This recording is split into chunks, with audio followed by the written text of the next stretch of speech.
afternoon, and welcome to today's Uplift with Vision. I'm Reverend Jeanne, and it is my delight to join you again to just spend a little bit of time with you. Today I thought we'd reflect on just the idea of connection, connected to each other, especially in this time of social distancing and masking and all of that. I think it's really important to remember we are connected, we are one. So that's what we'll be looking at, but let's begin in prayer. So just settling in and just recognizing the divine, the allness, the oneness that is this life, our life right here and now. It is the divine life of God, finding always greater expression of its truth, of its wholeness, of this oneness. And so we rest in the knowing that we are all absolutely connected, that there is nothing that stands in the way of this connection, of this oneness. For the all of the divine is right here, right now. And I give great thanks for this, knowing it is so, allowing it to be. So it is. So it is a time of divisiveness and sense of separation, right? And so what I've been doing is focusing more and more on the idea of oneness and of connection, connecting to each other. Because, you know, our connection to spirit and our connection to each other is one and the same. It truly is. For, as we always say, there is only one. We are one. Ernest Holmes put it this way: we are all parts of each other because the same God is in each one of us, wearing a different face. The same God is in each one of us, just wearing a different face. I love how Mother Teresa puts it: God in all its distressing disguises. And sometimes it can be quite distressing, the disguises that we wear, right? But of course, it also reminds me of the joke of the Buddhist monk who walks into the pizza parlor and has a special order: make me one with everything. Okay, old joke, but the joke's on us, truly, because the fact is we are one with everything, truly. In religious science, in the science of mind, it's called the principle of oneness, that there is no separation, that it is all just illusion, and yet we forget, and we believe in that illusion. We believe we're separate. We're separate from other people, from the things around us, from the events in our life. And when we forget our oneness, our connection to everything, we move into fear. That's what we do. Why do we do that? I think it's because deep down we know that we cannot go through this life alone, all on our own. It's just too big. So if we are separate and we are alone, fear naturally arises. And instead of facing that fear and calling the illusion the lie that it is, we go into defense mode, right? Because that's our favorite strategy. We become controlling or depressed or angry or withdrawn.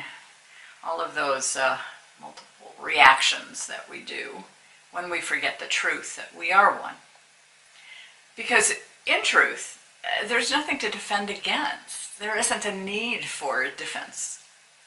Right? Ernest Holmes says, we should not separate life from living, spirit from matter, nor divine principle from a universal creation. God is all in all. That is, God is and is in everything. God is all in all, is in everything. That's what we need to remember, right? So here's another way to remember our oneness. Imagine this ribbon represents the allness of God, right? The totality of the divine.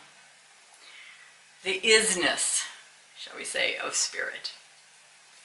All of the threads making up it are the qualities, the essence of the divine.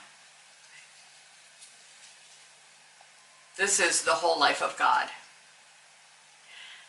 And now look at the knots on the ribbon. And imagine this, these are each of us. Let's give a name. So this is me, and this is you, and this is our friend, and this is our loved one, right? So look at the relationship between the ribbon and the knots, right? I mean, the knots are unique, they're different, and yet they're made up of the same thing, right? They are the ribbon. They are the allness, the isness of God, and we are simply a unique expression of that woven in. And now think of this, even when someone dies, so maybe the knot comes undone. So the form, that uniqueness maybe has changed, but the ribbon remains. You know, we are always connected. We are always in God, as God, right here, the divine expression. Right? And the good news is, even when we forget this, our soul remembers.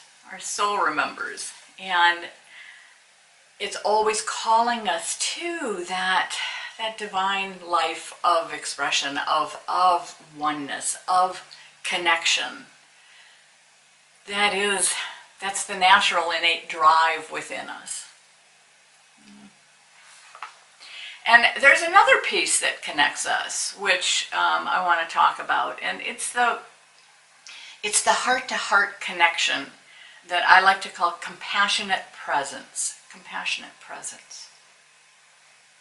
A great example of this comes from Leo Biscalio. He once was asked to judge a contest to find the most caring child, and a little 4-year-old won. It turns out his neighbor was an elderly gentleman and had recently lost his wife. And one day the little boy saw his neighbor sitting on his porch crying. And so the little boy went over to him and climbed up on his lap and just sat with him. And he sat there for a long time. And then eventually he came home, and his mom, who had witnessed this, asked him, "What did you say to your neighbor?" And the little boy said to her, "Oh, nothing. I just helped him cry." Right? I just helped him cry. And that's what compassionate presence is. And if a 4-year-old boy knows this, we know how to do this too. I think that's really important to remember. You know, when I tell people I'm a hospice chaplain, I hear a very common response. First of all, it's like, "Oh my God, that must be so depressing. That must be so difficult."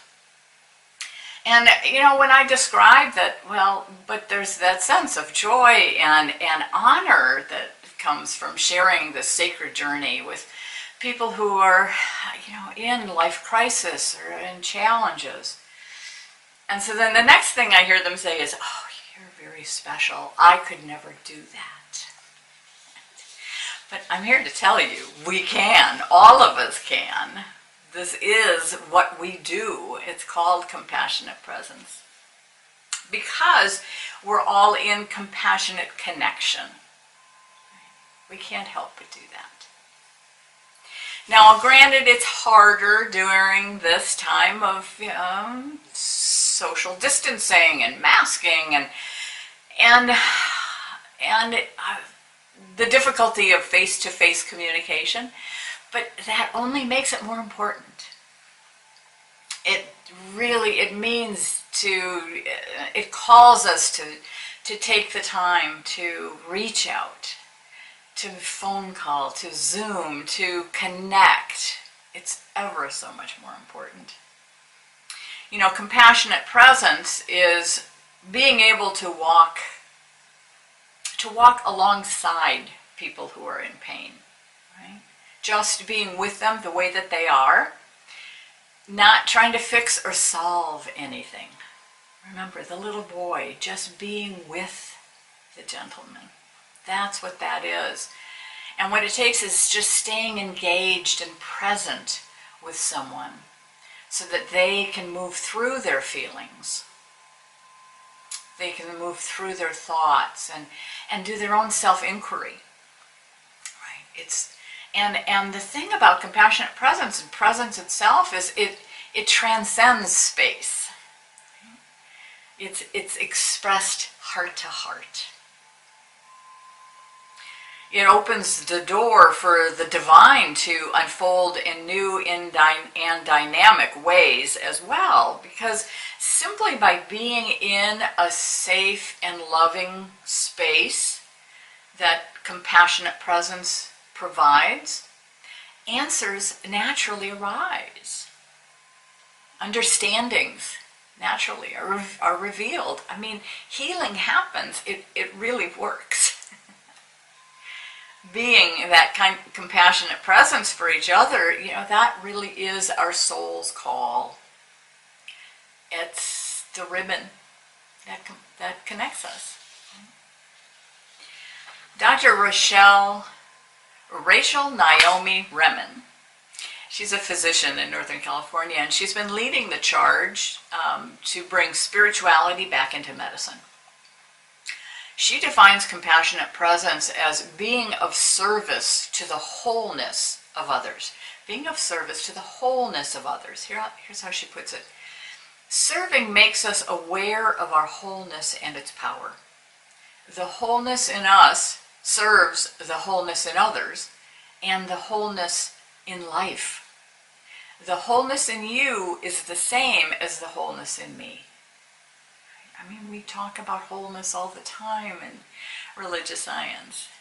And to know that that is that connecting energy, that we are each part of that. You know, and from the perspective of service, you know, we all are connected. All suffering is like my suffering. All joy is like my joy. And, you know, it's important to realize we serve with all of ourselves, our hearts, our souls, and we serve from our life experiences, even the not so pretty ones. That is part of what we bring in compassionate presence. Our limitations serve. Our wounds serve. Even the darkness can serve. You know, my pain is the source of my compassion. My woundedness is the key to my empathy. It reminds me of the quote from Rumi, "Don't turn away, keep your gaze on the bandaged place. That's where the light enters you." Right? Our wounds are where the light enters, that connect us. That's what emerges. And service as compassionate presence heals. It heals. And it is the work of the soul. The Upanishads put it this way: the little space within the heart is as great as the vast universe.